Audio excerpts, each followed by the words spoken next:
Pessoal, vamos falar aqui então de um outro grupo, né? Um outro grupo importante ali, um outro filo, né? Importante dos animais, né?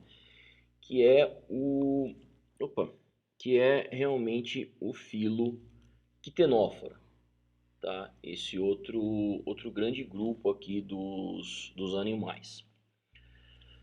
Bom, então a gente já falou, né, nas aulas passadas sobre porífera.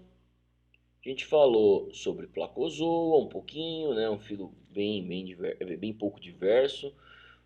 Falamos bastante de Quinidária, né? Então, um filo esse aqui talvez um dos mais diversos de todos. Na verdade, o mais diverso é Porífera e Quinidária, que quase 10 mil espécies, quase 10 mil espécies dentro de Quinidária. E Placozoa é bem pouco diverso. E agora a gente vai dentro de Quitenófora. Então, pessoal, aqui a gente termina, né? O que a gente chama de metazoários basais, tá? Então a gente já teve aulas sobre esses três filos, a gente já falou bastante sobre a origem e evolução dos metazoários, então eu falo do desenvolvimento do estágio de blástula, de gástrula, com a formação de dois folhetos germinativos, né? E eu até entrei naquelas últimas aulas falando sobre triploblásticos bilatérios, então falei um pouco da origem, né, desses outros grupos aqui, mas com foco na base da filogenia, pegando o gancho já então de blástula, gástrula, né, e a formação do terceiro folheto germinativo, né, a mesoderme, que aumenta em complexidade, tudo mais que a gente já falou nas outras aulas, né. Então, para finalizar, faltou só a gente falar sobre quitenófora, né, o quarto filo aqui da base. Bom, olhem isso. Porífera, ainda, né, o Hickman, né, essa filogenia aqui é do Hickman, se eu não me engano, o nome do livro é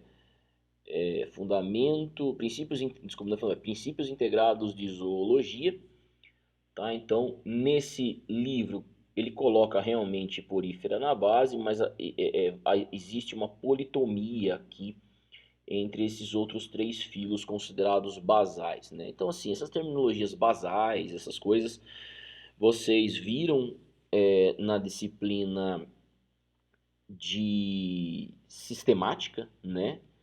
Então, eu vou colocar algumas aulas aqui para vocês sobre a disciplina de sistemática futuramente, então a gente pode discutir isso. Eu vou usar essa terminologia, apesar de não ser muito aceita, porque é mais fácil, por conveniência mesmo. Exatamente como a gente usa répteis, dinossauros, ou seja, não existe muito esse grupo, né?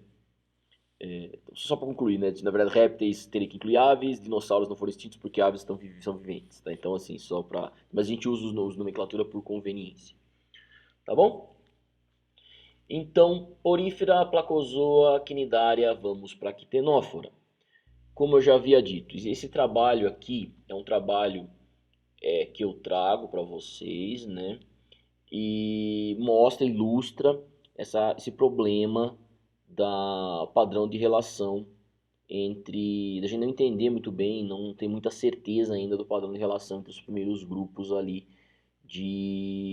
dos animais, os metazoários, tá bom? Então, esse trabalho, que é um trabalho de 2015, né? Então tá aqui, ó, um trabalho de 2015, ele traz, na verdade, quitenófora aqui, ó, numa posição bem mais basal, né, para metazoário. Então a gente teria aqui, primeiro clada divergir ou basal seria quitenófora, depois a gente tem porífero. Então isso aqui é porífero, tá? Estaria aqui. Depois você tem placozoa, exemplificado por tricoplax, né? Placozoa. E depois você tem quinidária. Quinidária relacionado aqui aos animais de simetria bilateral, né? Os triploblásticos bilatérios.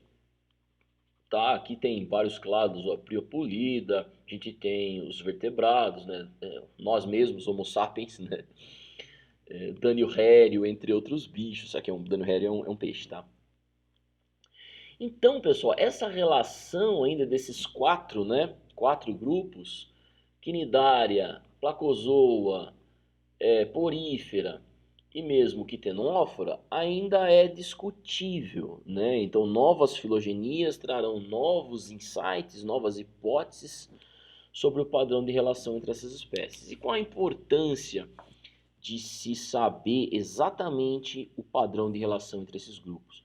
É que alterando o padrão de relação desses grupos, altera completamente a nossa interpretação sobre a evolução inicial dos animais.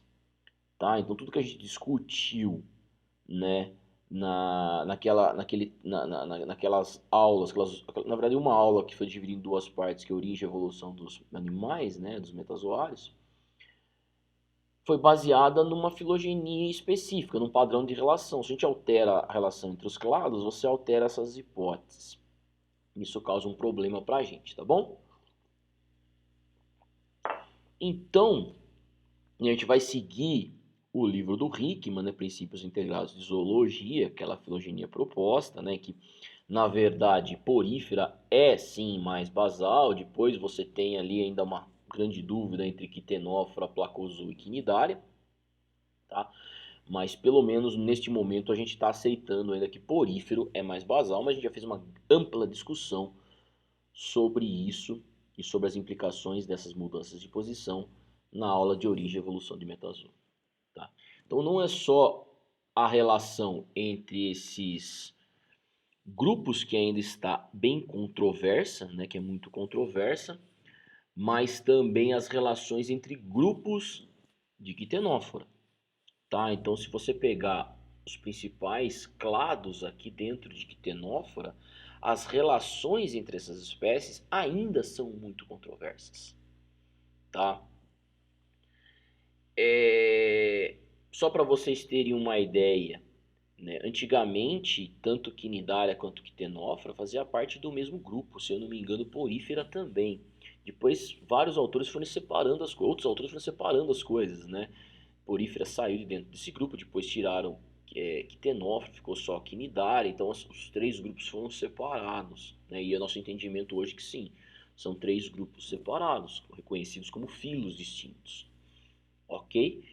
E aí houve uma divisão entre os quitenófora, né, que apresentam esses tentáculos alongados, e os quitenófora sem tentáculo. Por exemplo, houve uma divisão que incluía só Beroida e depois todos os outros quitenóforos, né? Que quase todos, na época, todos eles apresentavam tentáculos, então era quitenófora sem tentáculos, quitenófora com tentáculos. Hoje, as filogenias mais recentes, ó, mostram que isso não tem sentido. Você tem outras espécies que também não têm tentáculo alongados. A Cidipida, que é um dos exemplos mais típicos de um quitenófora com tentáculo, né?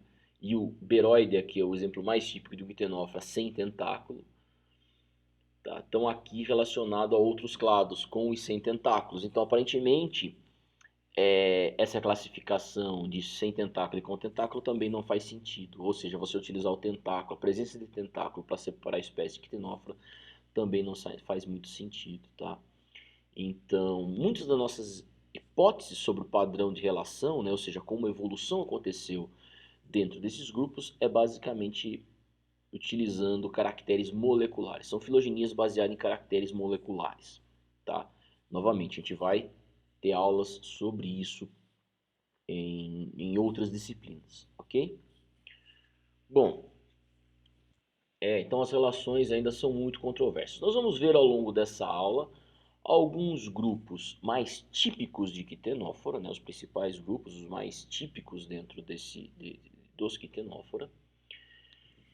E também, né, há um pouco da anatomia deles, né, diversidade e hábito de vida, tá bom?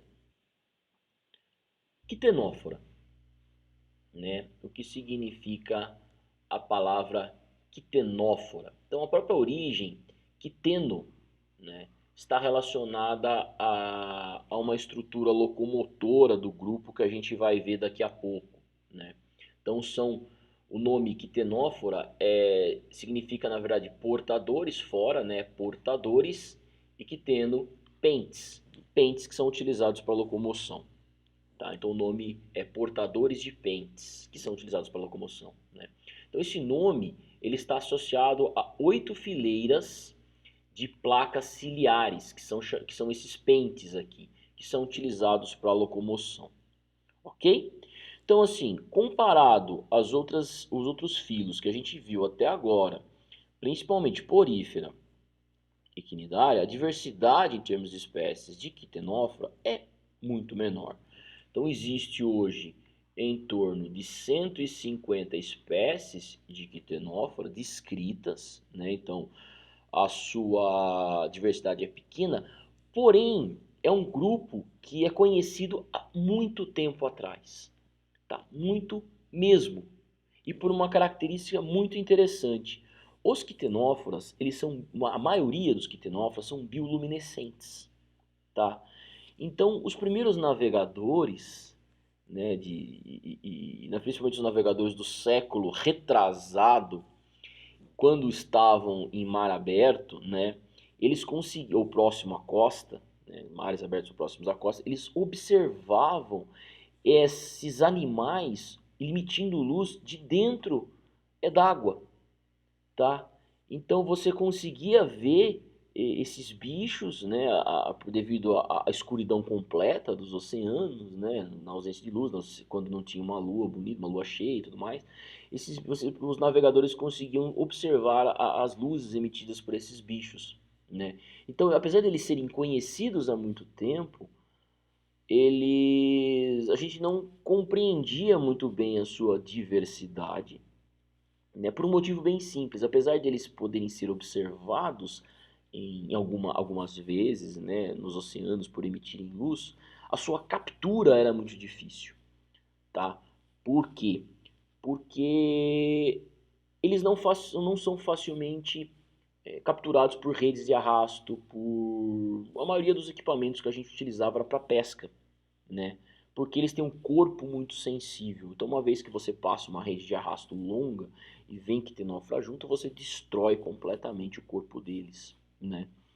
Então, daquele emaranhado de coisas que vem dentro da rede, os quitenóforos têm um corpo muito sensível e ele acaba sendo completamente destruído. Então, pessoal, apesar de ele ser conhecido há muito tempo devido aos grandes navegadores, as suas classificações, né, baseadas na sua morfologia, o entendimento melhor do grupo, só foi alcançado recentemente com equipamentos cada vez mais avançados, não de pesca necessariamente, mas equipamentos de pesquisa, né, onde você tem submergíveis que podem, né, atingir vários dezenas ou centenas, até milhares de metros de profundidade, onde algumas espécies vivem, né, mas que também podem capturar eles, né, de uma maneira mais cuidadosa, que não leve necessariamente à destruição do exemplar, ok? Então esses bichos, e outro, assim, a gente, como eu já falei na aula de quinidária, a gente conhece uma minúscula fração da diversidade presente nos oceanos. Então o que acontece? A gente está começando a entender a diversidade também de quitenófora, né? A gente sabe mais da superfície da Lua do que sabe do fundo dos oceanos. A gente está começando a entender a diversidade de quitenófora, ok?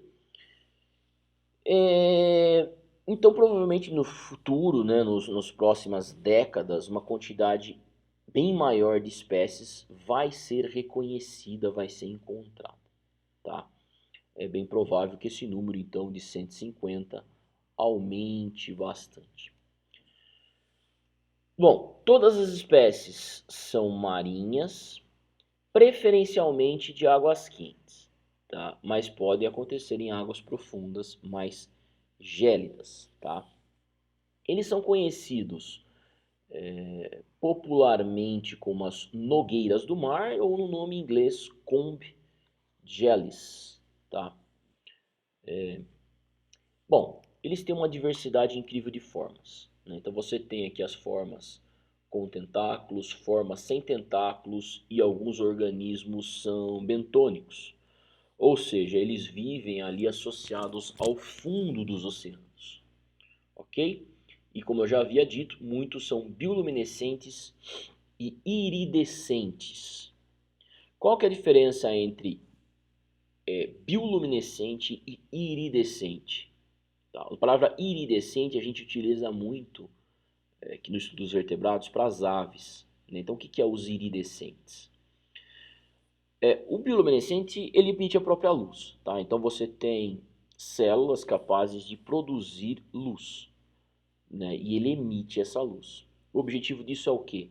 Atrair presas e afugentar os predadores. Tá? Basicamente é esse o objetivo dessa produção de bioluminescência para esses animais marinhos, tá? Incluindo os quinidários. Né? Então o objetivo, não sei se eu falei na aula de quinidária, mas então a missão de luz está relacionada assim à atração de presas, principalmente, né? Porque os bichos comem quinidários sem se queimar, né? Então é mais o objetivo de atração de espécies de peixes e tudo mais.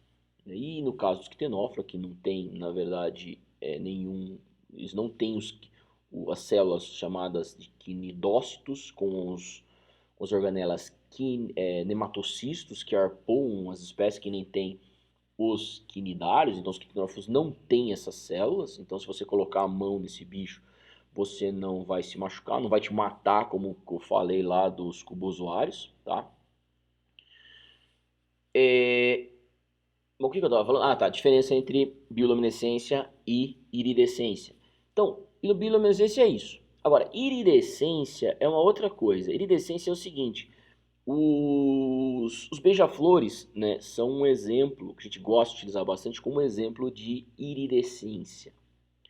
Tá? O que acontece? Quando a luz solar bate na pena dos beija-flores, eles têm uma disposição, né, das penas, das fibras das penas, que funcionam como um prisma. O que é isso? O que um prisma faz? Ele decompõe a luz. Tá? Então, se a gente sabe que a luz solar ou a luz branca é a mistura de todas as cores, quando você emite uma luz branca sobre um prisma, ele decompõe a luz. Né? Isso acontece, por exemplo, em várias situações, como um prisma de vidro que a gente possa desenvolver, né? Ou o que funciona como prisma na natureza, as próximas gotículas de água durante a chuva, onde os raios solares, né, passam através das gotículas de água e formam as... esqueci o nome agora. Formam aqueles arcos lindos, coloridos que a gente tem, né, na natureza. Bom, esqueci o nome. Às vezes me dá uns brancos de umas coisas tão simples, né? Engraçado. Bom, então isso é iridescência. Quando os beija-flores, quando a luz solar emite sobre as penas dos beija-flor, ela também pode ser decomposta. Então, dependendo do ângulo que você olha para as penas de um beija-flor, você vê ele de uma cor ligeiramente diferente, tá? Isso é iridescência. Então, quando você emite luz em muitas espécies de quitenófora, a luz acaba sendo decomposta pela disposição ali do próprio corpo do bicho, né, das células do corpo, as estruturas do corpo, e você vê eles de colorações ligeiramente diferentes, tá? Então, eles não têm, a grande maioria não tem o corpo pigmentado, né? Então, ou seja, eles não têm cor, eles são transparentes. Então, você vai ter células que vão emitir luz, ou quando você, no submergível, emite luz sobre eles, né, você vai acabar tendo esse efeito de iridescência, né, de decomposição da luz, você vê cores pela emissão da luz. Agora, né, alguns grupos, principalmente os bentônicos, têm sim pigmentação sobre o corpo. Então, a maioria dos que são pelágicos, né, então existem quitenófilos pelágicos, quitenófilos bentônicos. Os quitenófilos pelágicos são transparentes. Os bentônicos normalmente são pigmentados. Então eles têm células aqui, ó, com coloração. Então esse daqui tem células rosas, pigmentos amarelos, avermelhados e assim por diante. Ah, lembrei do nome que eu esqueci lá atrás, arco-íris, né? Então o efeito da chuva, do sol sobre as gotículas de água gera o arco-íris, né? Então isso daí as gotículas funcionam como um prisma e decompõem a luz, tá? Isso que é tocando a cabeça fraca, né? Esquece as coisas. Bom, alguns exemplo, só para vocês verem a diversidade, a gente tem aqui ó, um Pleurobranquia, olha que organismo lindo, né? Então eu peguei essa foto aqui para vocês, olha a quantidade de emissão de luz, né, desses bichos, luz verde, luz roseada, amarelada, avermelhada. Então assim, eles são muito, a grande maioria das espécies dos quitenófilos são bioluminescentes. Como eu já falei, eles são pelágicos, então eles são livre-natantes, né? Então eles têm capacidade de nadar. Então eles são os maiores animais, tá, que tem locomoção por cílios. Isso é impressionante, porque lembra, né, nas primeiras aulas, na aula de protozoa mesmo, a gente falou que os protozoários, por serem unicelulares, organismos diminutos, você tem uma locomoção simplificada que é basicamente por cílios. Então, cílios está associado a uma locomoção de organismos extremamente simples, principalmente unicelulares, né? Quando a gente está falando da origem e evolução de metazoa, a gente estava falando então da presença de flagelos, cílios, né, células flagelas com anócitos, são organismos muito simples, têm uma estrutura parecida, né, no caso o flagelo. Agora, não é muito comum organismos mais complexos terem locomoção por cílios, né? É mais comum que locomoção através de músculos. Tá? Então, os quinidários têm locomoção através de músculo, contração da própria parede corpórea, né? E assim ele pode ir se locomovendo. É como uma medusa se locomove. Já os quitinorófagos não. Tá? Eles têm músculos, têm. Aliás, tem uma discussão interessante que por isso que eu gosto de dar aquela aula inicial de origem e evolução dos metazoários, porque parte da discussão que a gente vai ter aqui sobre se eles têm mesoderme ou se esse bicho aí tem só ectoderme e endoderme é válida. Então essa é uma outra discussão, né? Alguns autores acreditam que eles têm mesoderme. Tá? O mesênquima é de origem mesodérmica, outros acreditam que o mesênquima é de origem ectodérmica, então eles seriam diblásticos. Outros falam, não, eles podem ser triblásticos, triploblásticos, né? Então é comum, então voltando à parte da locomoção, é comum a locomoção de organismos mais complexos serem musculares, tá? E apesar deles terem músculos, os músculos são utilizados basicamente para retrair os tentáculos, né? E não para a locomoção. Quem realiza a locomoção são os pentes, os quiteno, tá? Quitenófora, portadores de quiteno. O quiteno aqui, então os quitenos são as bases aqui, ó, que faz movimento ciliar, tá? Tá cheio de cílios nessas estruturas. Isso daqui, ó, você tem 8 grandes fileiras de quiteno, tá? 1, 2, 3, 4, 5, 6, 7, do outro lado tem a oitava. Tá? 8 fileiras de quiteno, né? 8 fileiras que contém placas de quiteno, né? O quiteno seria uma dessas plaquinhas aqui transversais cheias de cílios. Então é isso que leva à locomoção deles. Então você não tem aquele batimento igual às medusas, tá? Interessante, aqui só para vocês verem a bioluminescência desses bichos, olha como são bonitos, né? São bem interessantes. Aqui é um bicho de São Sebastião também, ó. É facilmente encontrar esses vídeos na internet, fácil de encontrar nesses vídeos, né, na internet. Ó, esse daqui é um bicho que não tem a bórea, boroe, não tem tentáculos, tá? Então existem quitenófilos com tentáculos, outros sem tentáculos. E como eu havia dito, alguns são bentônicos rastejantes, né? Então eles têm uma capacidade de locomoção bem limitada. Então esse daqui é um exemplo de um, né? Tá vendo eles recolhendo os tentáculos? Esses tentáculos são lançados, né, para capturar alimentos. Depois a gente já vai falar da captura de alimento para esses bichos. Depois eles são recolhidos por contração muscular, tá? Locomoção não é feita então por musculatura, mas por batimento ciliar, tá? Aqui outra espécie. Então assim, a morfologia desses grupos é muito diversa, né? Então você tem bichos pelágicos, aqui também é pelágico, mas com uma anatomia completamente diferente, sem tentáculos, tá vendo? Um bicho completamente transparente, fino, ele parece uma folha de papel, esse bicho aqui, bem alongado. Então ele vai se locomovendo por ondulação, né, do corpo como um todo. tá? A boca está de um dos lados, o ânus está do outro. Lembrando que os quitenófora têm boca e ânus, então eles têm ânus, eles não têm um tubo digestivo completo, não é que nem os quinidários, que tem só uma abertura, né? A gente já vai ver isso daqui a pouco, então esse daqui é uma anatomia completamente bizarra. A gente vai ver rapidinho só a anatomia desse bicho aqui. Eles são cesto, né? Eu não vou falar de espécie, deixa eu falar o nome de gênero que é mais fácil. Também tem o corpo completamente transparente.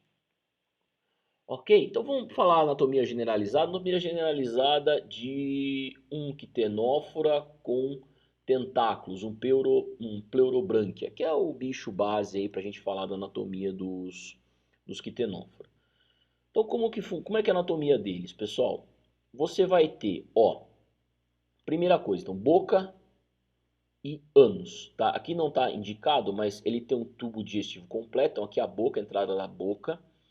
O tubo digestivo ele é bem mais complexo do que o tubo digestivo de um quinidário, né? Então ele se ramifica internamente. Aqui não está ilustrado, eu vou mostrar num outro slide, vários canais internos que o tubo digestivo forma.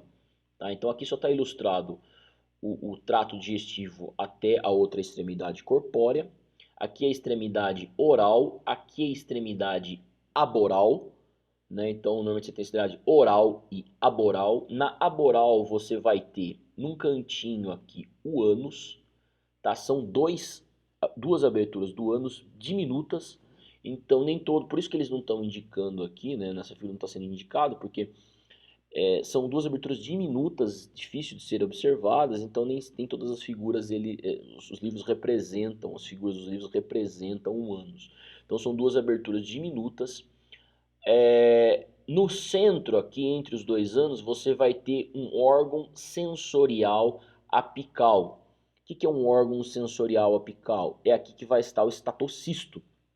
Lembra que é o estatocisto, o órgão de equilíbrio dos invertebrados? Tá? A gente vai falar estatocisto até os vertebrados, né? Então aqui que está o estatocisto. E a importância de um estatocisto? Se um bicho é nadador, ele vai ter que ter um estatocisto, ou seja, um órgão de equilíbrio. Precisa saber se ele está indo de lado, se ele está indo de ponta cabeça, se ele está indo do lado certo, né? Então ele é indispensável um órgão de equilíbrio para qualquer organismo que queira ter locomoção. Na verdade, não estatocisto. Qualquer organismo que tenha locomoção tem que ter um órgão de equilíbrio. E dos invertebrados, de uma maneira bem geral, é o estatocisto. Tá? Bom, você vai ter, então, aqui o tubo digestivo, ânus, órgão sensorial apical, com o estatocisto, é um pouco mais complexo, a gente vai ver daqui a pouco. A gente vai ter também aqui as placas de pente, tá? Que tem os quitenos, né? Então aqui, ó, placas de pente. Na verdade você tem uma série de placas, né? Isso daqui é uma placa de pente, isso tudo aqui é o pente, isso daqui é a placa de pente ou quiteno, ok? Você vai ter, então, 8 fileiras dessas, né, dessas placas aqui, 8 fileiras de pentes, né, 8 pentes, e você vai ter os tentáculos, tá? Esses tentáculos são utilizados para alimentação. Ele não tem quinidócitos, né, quinidária. Aqui ele tem células adesivas. Então, olha que interessante, esse bicho ele utiliza como se fosse um adesivo para capturar os outros organismos. Então, se você tem pequenos organismos aqui, assim, ele não consegue caçar animais grandes, não vai caçar um peixe gigante, talvez um peixinho minúsculo, uma larvinha planctônica. Nessa larvinha planctônica, de repente, bate sem querer aqui no tentáculo, ela vai ficar aderida ali, tá? E aí vai ficar, o que vai acontecer? Várias partículas orgânicas, organismos planctônicos, vão ficar todos aderidos nessas células adesivas. E assim como ele se alimenta esporadicamente, com o próprio movimento do corpo, ou por contração muscular, que recolhe aqui, ó, tá vendo? Isso, o tentáculo ele pode ser recolhido, que uma das coisas que faltou falar foi a bainha tentacular. Então o tentáculo pode ser recolhido pela bainha tentacular. E aí o tentáculo vai esporadicamente passar próximo à boca, né? Ou encostar na boca. E quando isso acontece, a boca acaba capturando essas partículas alimentares, né? Normalmente organismos planctônicos. É assim que os quitenóforas se alimentam, tá? Então Então, entenderam essa anatomia externa generalizada de um quitenófilo? É bem simplificado, então ele não vai ter sistema circulatório da mesma maneira, não vai ter sistema osmorregulador, existe difusão passiva, né, tanto do oxigênio quanto de qualquer composto nitrogenado vai para o meio por difusão passiva. Né? A única coisa que ele vai ter, da mesma forma que os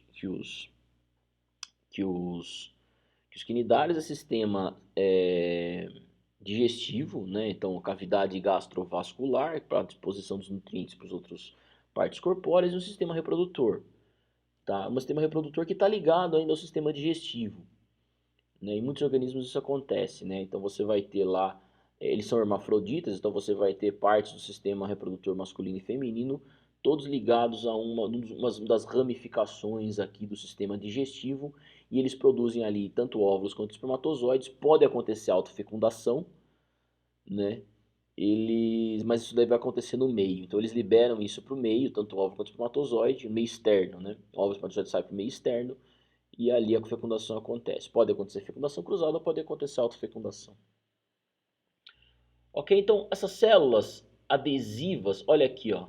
Aqui já capturou um organismo bem maior, né? O tentáculo de um quitenóforo capturando um crustáceo, né? Isso daqui aparentemente é um camarão, né?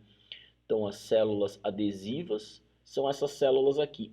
Essa célula é muito bizarra, porque ela não tem uma anatomia de uma célula que a gente está conhecendo, né? Não é difícil falar anatomia, mas a estrutura, a disposição das organelas celulares não são da forma que a gente conhece, né? O nome correto seria organelas celulares, né? Não anatomia. Então, ó, você vai ter o núcleo alongado formando parte desse filamento helicoidal aqui, ó. Tá, aqui não dá para ver tudo, mas o núcleo celular forma parte desse filamento aqui, helicoidal. E você tem outro filamento aqui, ó, que seria o citoplasma. E no topo dessa célula você tem grânulos adesivos. Então quando qualquer organismo entra em contato com esses grânulos adesivos, eles vão estourar, liberando uma cola que vai grudar essa célula, né, ao organismo. Né? Então, na verdade, quando esse chicote está passando assim no meio, se ele encostar num camarão, esses grânulos aqui dessas células vão entrar em contato com o camarão, vão estourar, liberar a cola e vai grudar, né? Então, esse tentáculo no, no organismo, tá? E aí depois ele consegue, por ação muscular, recolher o tentáculo, esporadicamente, uma hora isso daí vai chegar próximo à boca, né? O organismo vai chegar próximo à boca e ele vai conseguir se alimentar, tá? Interessante, né, pessoal? E esse cestum aqui? Né? Então, o cestum acontece, a movimentação dele por movimentações, né, do próprio corpo, tá? E algo que eu faltou falar que foi o batimento ciliar também. Então, lembra que eu falei que todos os quitenófilos são os mais organismos com batimento ciliar. Então, um movimento coordenado entre contração muscular ali do corpo, né, mais os batimentos ciliares, eles conseguem nadar. São organismos basicamente pelágicos, o cesto. E você tem a mesma estrutura aqui, ó. Boca, cavidade gastrovascular. Do outro lado você vai ter o ânus que não está sendo representado aqui. O infundíbulo que vai ligar boa parte aqui até o ânus. Você tem o estatocisto e você tem canais internos. Tá? Então esses canais internos fazem parte da cavidade gastrovascular, aqui seria o canal meridional subtentacular, que vai o quê? Levar o alimento para todas as partes do corpo. Né? Então você tem aqui, imagina de substâncias nutritivas difundirem de repente do estômago, aqui da parte central, né? Da cavidade gastrovascular, não é estômago, mas até as extremidades do corpo. Você demoraria muito. Então você tem essa cavidade se prolongando ao longo aqui de todo o corpo do bicho.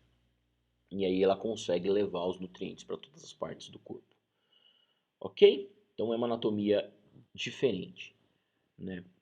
O padrão de simetria que a gente dos quitenófilos, a gente chama de padrão de simetria birradial. Tá?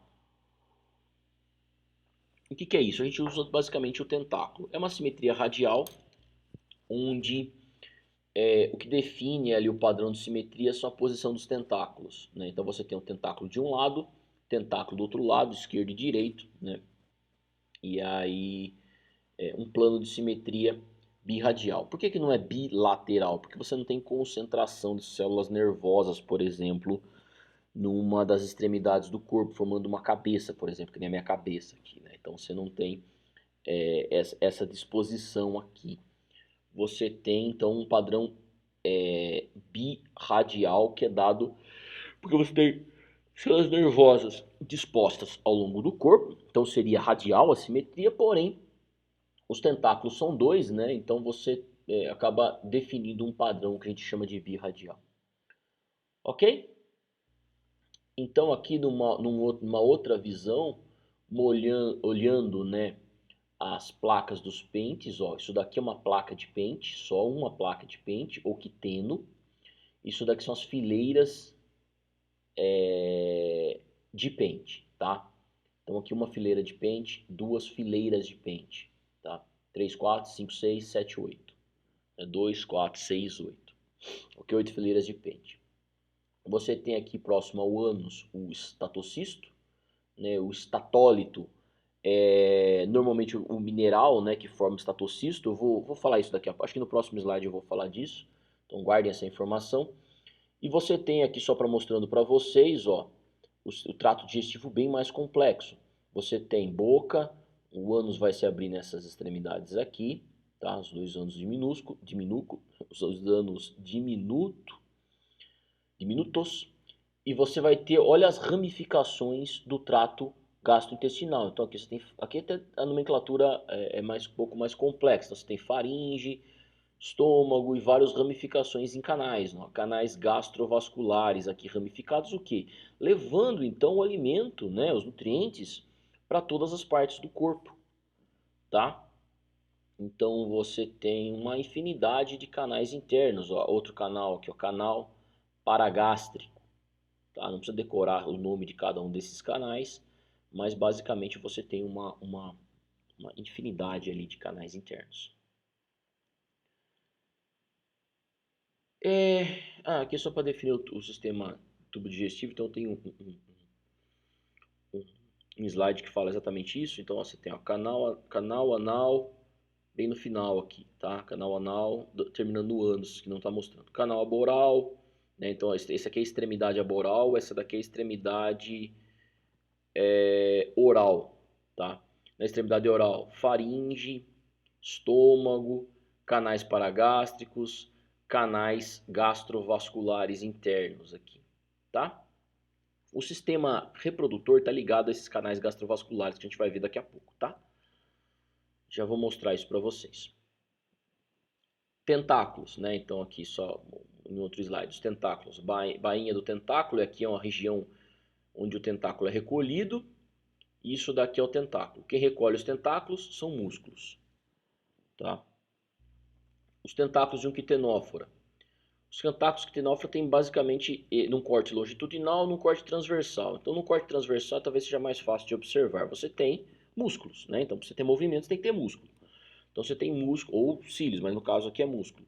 Então você tem músculos aqui, né, que conseguem movimentar os tentáculos para um lado, para o outro, para baixo, para cima, devido a essas contrações musculares. E em volta dos tentáculos, pessoal, você tem todas essas células adesivas, né, os coloblastos. Lembra de cola, né, coloblastos. Então você tem os coloblastos, ok? E eu já vou falar um pouco, daqui a pouco eu falo do mesênquima, tá? Que é tecido de preenchimento. Então, pessoal, num outro tipo de corte aqui, anatomia interna do corpo, tá? Você tem então essa grande infinidade de canais, né? Que muitos desses canais são ramificações do trato gastrovascular. Eu vou falar agora, então, e o mesênquima? Tá? O mesênquima, pessoal, é o tecido de preenchimento, né? O mesênquima elástico e fibras musculares, né? O que tem de interessante nisso? O interessante, pessoal, que mesênquima é tecido de preenchimento. E dependendo da origem que tiver esse tecido de preenchimento, ele pode ser chamado de mesoderme. Tá? Então, assim, em quinidário, quem dá origem aos tecidos de preenchimento, ao mesênquima lá, né, que está entre aquela camada da gastroderme e a parte externa, tá? Que seria o epitélio do corpo dos quinidários, né? A parte externa ali, o epitélio, né? Ele tem origem ectodérmica, a parte da cavidade gastrodérmica endodérmica e o meio, né? Que é o mesênquima, o tecido de preenchimento, tem origem ectodérmica. Aqui, né? Nesses bichos, a origem é discutível. Aparentemente é ectodérmica, mas alguns autores sugerem que a origem é endodérmica. A mesoderme se origina lá, né, nos organismos celomados, por esquizocelia ou enterocelia, sempre da endoderme. Então a mesoderme se origina da endoderme. Se aqui a mesoderme de originar da endoderme, então eles são triblásticos. Então esse mesênquima tem origem, ou seria uma mesoderme, tá? Então essa aqui é muito discutível ainda. As células musculares que dão movimento equinidário também têm origem ectodérmica, o que é muito estranho, né? Porque todos os animais, as células musculares têm origem mesodérmica, que a mesoderme de origem endodérmica, né? Então uma origem totalmente diferente das células. Então pode ser que esses bichos aqui sejam triblásticos ou triploblásticos. Mas, recentemente, então, assim, alguns autores levantaram essa hipótese. Mais recentemente, alguns autores foram mais a fundo nessa questão. E falaram o seguinte, vamos sequenciar os genes que dão origem a esses tipos de tecidos, né? E avaliaram os genes que estão presentes nos triploblásticos verdadeiros, né? Nos órgãos de simetria bilateral. E os genes que dão origem a esse mesênquima nos quitenófora. E encontraram o seguinte, esses genes não são homólogos, ou seja, não têm a mesma origem evolutiva. Então os genes que dão origem ao mesênquima aqui não são os mesmos genes que dão origem à mesoderme nos triploblásticos. E aí a gente mantém essa hipótese que aparentemente o mesênquima dos quitenófora tem uma origem realmente ectodérmica, assim como as fibras musculares ou células musculares têm origem ectodérmica, né? E esses organismos são realmente diblásticos. Tá? Então a gente andou e voltou na mesma coisa. Mas o importante, pessoal, é que vocês saibam que existem hipóteses alternativas. Então a gente tem que olhar isso de uma maneira mais aprofundada. É a ideia da disciplina, né? Então a gente tem hipóteses alternativas. Então, tudo que eu discuti no começo dessa aula, falando lá do problema da posição filogenética de quitenófora, e agora falando dessa questão sobre ser diploblásticos ou triploblásticos, é bom vocês saberem que talvez futuramente alguma coisa pode mudar ali na nossa compreensão e no nosso entendimento, né, da evolução desse grupo, dos quitenófora. Ok? Bom, então esse slide fala da anatomia interna e sustentação corpórea. Eu não falei de quinidária, mas assim, muitos organismos de corpo mole, quem que dá sustentação para o corpo? O meio. Tá? O meio é o que dá sustentação para o corpo. Essa arquitetura não funciona muito bem em terra, por quê? Porque o meio não é denso. Então, organismos que vivem em terra têm que ter uma outra estrutura corpórea. A gente vai falar um pouco disso lá. Você tem que ter algum tipo de esqueleto. Pode ser um esqueleto fluido, como por exemplo anelídeos, como muitos plateumintos, mas e outros têm endoesqueleto ou exoesqueleto. Por exemplo, a artrópode tem um exoesqueleto de quitina, famoso exoesqueleto de quitina, tal. Muitos vertebrados têm endoesqueletos. Outros organismos têm tanto endoesqueleto como exoesqueleto. Muitos vertebrados placodermos antigos, extintos, peixes extintos tinham endoesqueleto e exoesqueleto. Aqui, esses bichos não têm um esqueleto. Né? Por quê? Porque o que dá o próprio meio denso, a água densa, mantém a forma corpórea. Então quando você pega esses bichos e tira da água, o que acontece? Ele se torna amorfo, perde a forma completamente, se dobra um quitenófilo assim na sua mão. Tal. Por quê? Porque ele não tem sustentação no meio, o ar não é suficiente para sustentar a forma dele. Tá?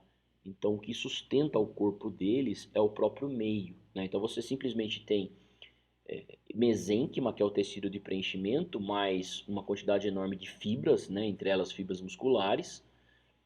E é isso. E tudo isso daí cheio, o interior do corpo cheio de água, e a água ao redor do corpo mantém a forma dele na água. Então, mais uma vez que você tira ele da água, vem para um meio bem menos denso como a Terra, né? Você nitidamente vai perceber que é uma forma que não teria sentido, né, de existir num meio pouco denso como o ambiente terrestre. Tá bom, pessoal?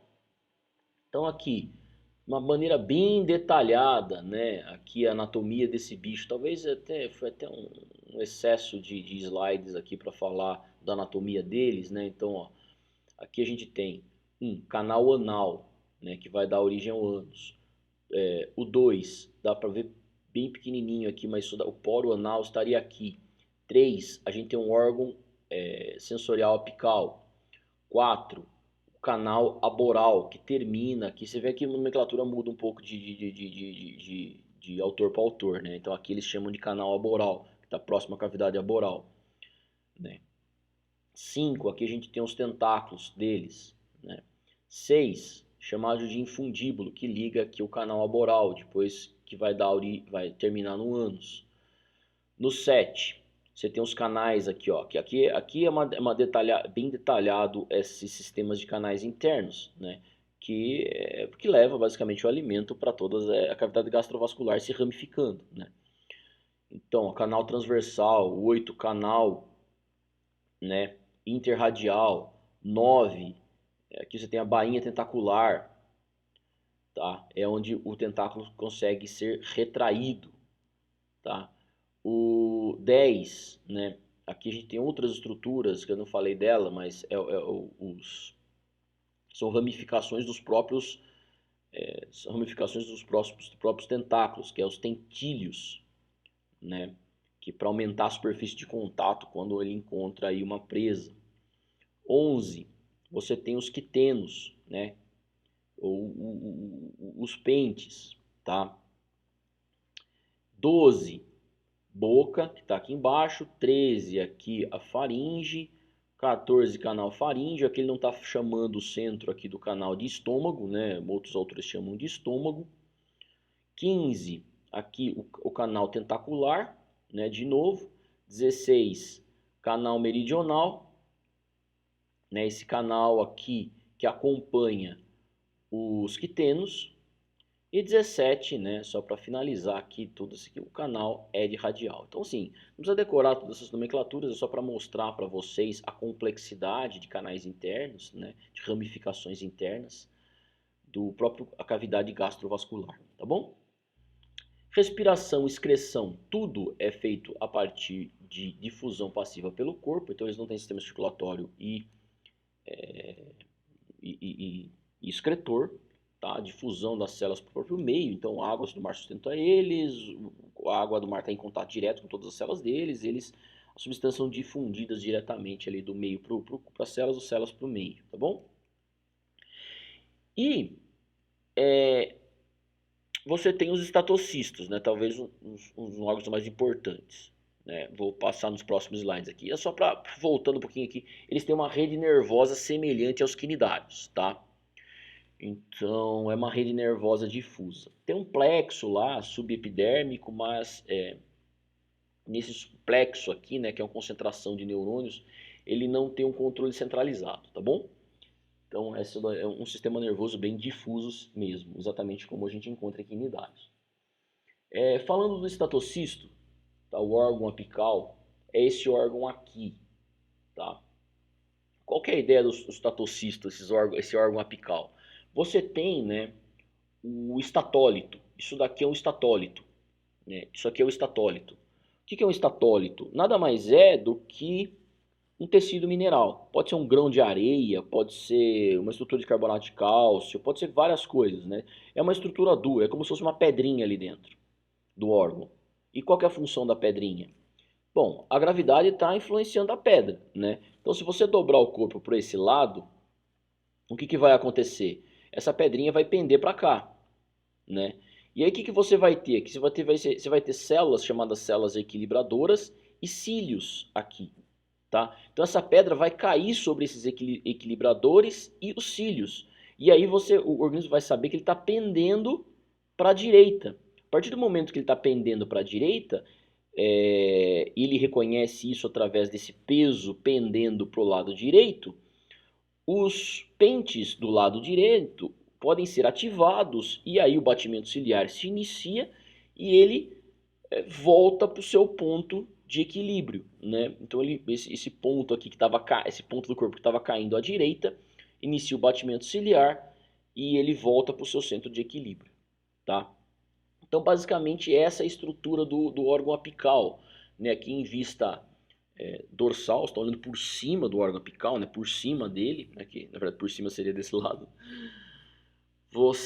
Aqui você está olhando de novo por cima em maiores detalhes, então você tem aqui o estatólito, os equilibradores, e aqui a gente não está mostrando em detalhes os cílios, tá? E aqui a gente está vendo num corte transversal, num corte lateral, né? Uma fatia, assim, desse órgão apical. Tá? Então esse órgão apical nada mais é que um estatocisto, né? Que é responsável pelo equilíbrio do corpo dos quitenóforos. Outras formas. Então a gente tem todas essas formas aqui que eu já falei para vocês. Você tem formas Berói, sem tentáculos. Ou a gente tem essa forma estranha que é o Cestum, sem tentáculos também, mas com um corpo bem alongado, contração do corpo, a locomoção, mais batimento ciliar. E você tem isso daqui que parece um verme, né? O Coeloplana, tá? Que tem um tentáculo numa extremidade aqui. E você tem esse tufinho de tentáculos nesse ponto, o estatocisto está bem no meio deles. Então você tem formas bem diferentes, né, dentro dos quitenófora. E para finalizar a nossa aula de quitenófora, vamos falar um pouquinho sobre a reprodução. A reprodução, pessoal, eles são monóicos, então você tem tanto a estrutura masculina quanto a feminina no mesmo indivíduo, né? Os gametas, eles são todos liberados pela boca na água, então na verdade o espermatozoide passa pela boca, sai para a água, o óvulo também, vai para a água. E ali acontece a fecundação. Então a água é utilizada como meio para a própria fecundação, tá? E as gônadas, elas ficam situadas no revestimento dos canais gastrovasculares, tá? Então aqui você tem só num corte transversal um desses canais, né, mostrando partes das células dos testículos e os óvulos. E aqui, ó, então aqui, esses canais gastrovasculares, se você olhar em detalhes, aqui a gente está vendo o corte, né, desse canal. Se você fizer então um corte nesse canal aqui, tá, um corte aqui, você vai ver exatamente isso daqui, né, os testículos, células que formam os testículos e células que formam o ovário, né. Então, tanto o espermatozoide quanto os óvulos são liberados aqui dentro desses canais, né. O que acontece é que, uma vez liberado, eles vão vir até a boca, tá?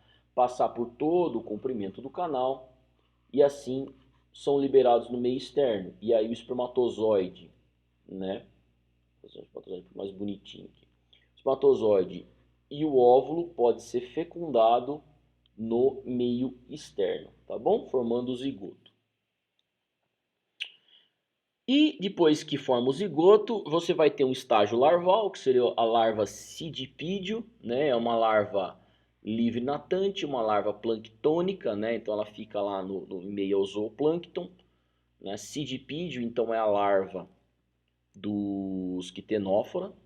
E depois ela sofre uma metamorfose para o indivíduo adulto. Então essa daqui é a larvinha, né? A cidipídio, né? Aqui uma foto real dessa larva, aqui num esquema, né, mostrando a parte da boca da larva, o órgão apical no início do desenvolvimento, aqui as fileiras e pentes no início do desenvolvimento, tá bom? Assim como então isso daí é a reprodução sexuada deles, né? Assim como os quinidários e os poríferos, a gente encontra algum grau de regeneração nesses bichos, mas ainda é muito difícil de saber o grau e a capacidade realmente deles regenerarem partes perdidas, porque é difícil acompanhar esses bichos no mundo natural, né? Os bichos de profundidade. É difícil de se acessar e chegar até eles. Imagina você arrancar um pedaço dele e esperar ver se vai regenerar, né? Normalmente se danificar partes do corpo e observar se vai regenerar. Trazer eles para o laboratório também é muito difícil, né? Porque se é difícil você observar no ambiente natural, imagina você coletar esses bichos de corpo mole, trazer para o laboratório e acompanhar ainda o desenvolvimento, né? E um outro ponto é se reprodução assexuada realmente ocorre, né? Então, algumas espécies aparentemente têm o que a gente chama de laceração pedal, que é o seguinte, esses, principalmente os organismos bentônicos que ficam associados ao fundo, então imagina que isso aqui é o substrato, você tem aqui o organismo, né? O que acontece na laceração pedal? Você, conforme esse organismo se movimenta, pedaços do pé aqui, né, são destacados, tá? Então, depois que um pedaço do pé que foi destacado, isso aqui gera um outro organismo. Ele cresce, depois gera um outro organismo, né? Então, isso aqui é laceração pedal. Lacerar, rebentar pedaço do pé. Esse pé fica aderido ao substrato e gera outro organismo. Se ele tem fissão ou se ele tem brotamento, é outra questão. Fissão é quando você tem um organismo, ele se divide em dois, gera dois organismos. E brotamento é quando você tem aqui, né, um organismo grande, por exemplo, e dele brota um organismo pequeno. Tá? Então, isso daqui é fissão, isso daqui é brotamento. Laceração pedal já foi observado, porém, brotamento e fissão ainda é muito discutível se os organismos realmente têm. Ok, pessoal? Então era isso, essa era a aula de quitenófora, né? E depois a gente vai já para a próxima aula para iniciar aí os protostômios. Ok? Obrigado, pessoal. Até a próxima.